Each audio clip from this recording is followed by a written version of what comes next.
कैसे हुई कलयुग की शुरुआत। दोस्तों, हम और आप उस कलयुग में जी रहे हैं जहां लोगों को अपनों से भी ज्यादा पैसा प्यारा है, जहां चोरी, हत्या और अन्य अपराध आम हो चुके हैं। वैसे हर कोई ये जानता है कि भगवान विष्णु कल की अवतार लेकर कलयुग का अंत करेंगे, लेकिन इस बात से ज्यादातर लोग आज भी अनजान हैं कि एक राजा की गलती के कारण ही कलयुग की शुरुआत हुई थी। भागवत पुराण के अनुसार महाभारत का युद्ध खत्म होने के कुछ समय बाद भगवान श्री कृष्ण एक दिन एक पीपल के पेड़ के नीचे विश्राम कर रहे थे। तभी जरा नाम के एक बहेलिये ने भगवान श्री कृष्ण को हिरण समझकर दूर से ही उन पर तीर चला दिया, जिसके बाद उन्होंने देह त्याग दिया और बैकुंठ की ओर चले गए। कहा जाता है कि जिस दिन भगवान श्री कृष्ण ने धरती को छोड़ा था, उसी दिन से इस धरती पर कलयुग की शुरुआत हो गई थी। वहीं एक दूसरी कथा के अनुसार जब धर्मराज युधिष्ठिर अपना राजपाट अर्जुन के पोते और अभिमन्यु के बेटे राजा परीक्षित को सौंपकर अन्य पांडवों और द्रौपदी के साथ स्वर्ग यात्रा पर निकले, तब कलयुग की शुरुआत हुई थी। दरअसल पांडवों के जाने के बाद एक दिन धर्म बैल का रूप लेकर गाय के रूप में बैठी पृथ्वी देवी से सरस्वती नदी के किनारे मिले। जब पृथ्वी ने बैल रूपी धर्म को देखा तो उनकी आंखों से आंसू बहने लगे। इस पर धर्म ने उनसे रोने का कारण पूछा। इस पर पृथ्वी ने कहा, आप तो सब जानते हैं, सत्य, पवित्रता, संतोष, त्याग, ज्ञान, धैर्य और अहंकारहीनता जैसे गुणों के स्वामी भगवान श्री कृष्ण के स्वधाम जाने की वजह से कलयुग ने मुझ पर कब्जा कर लिया है। पहले भगवान कृष्ण के चरण मुझ पर पड़ते थे, जिसकी वजह से मैं खुद को सौभाग्यशाली मानती थी, लेकिन अब ऐसा नहीं है। अब मेरा सौभाग्य खत्म हो गया है।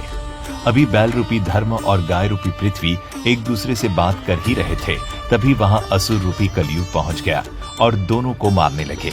कलयुग जब ऐसा कर रहा था तो वहां से गुजर रहे राजा परीक्षित ने ये सब देख लिया और वो कलयुग पर बहुत क्रोधित हुए।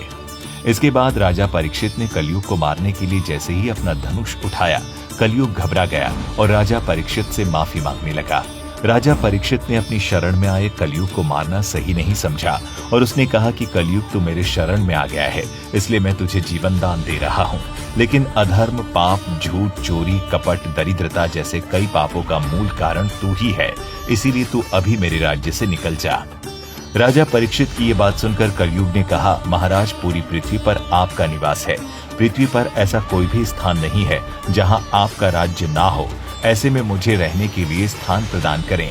कलयुग की ये बात सुन राजा परीक्षित कुछ सोचने लगे और फिर कुछ क्षण बाद बोले, मैं तुझे रहने के लिए जुआ, मदिरा, पर स्त्री गमन और हिंसा जैसे 4 स्थान देता हूँ, क्योंकि इन सभी जगह झूठ, मद, काम और क्रोध का निवास होता है, इसीलिए तू इन 4 स्थानों पर रह सकता है। ये सुनकर कलयुग बोला, हे राजन, ये 4 स्थान मेरे रहने के लिए पर्याप्त नहीं है, इसलिए मुझे कोई और जगह भी दें। इस मांग पर राजा परीक्षित ने कलयुग को स्वर्ण यानी कि सोने के रूप में 5वां स्थान भी रहने के लिए दे दिया। वहीं स्वर्ण रूपी स्थान मिलते ही कलयुग राजा परीक्षित के ही सोने के मुकुट में वास करने लगा।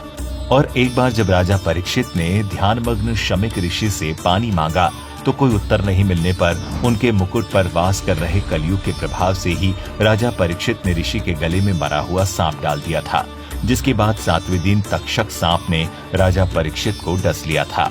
कहा जाता है कि अगर राजा परीक्षित ने कलयुग को धरती पर रहने के लिए स्थान नहीं दिया होता तो ना उनकी मृत्यु होती और ना ही कलयुग धरती पर वास करता। लेकिन दोस्तों, जो होता है उसमें कहीं न कहीं भगवान की ही मर्जी होती है, इसीलिए कलयुग की शुरुआत के लिए राजा परीक्षित को दोष देना उचित नहीं है।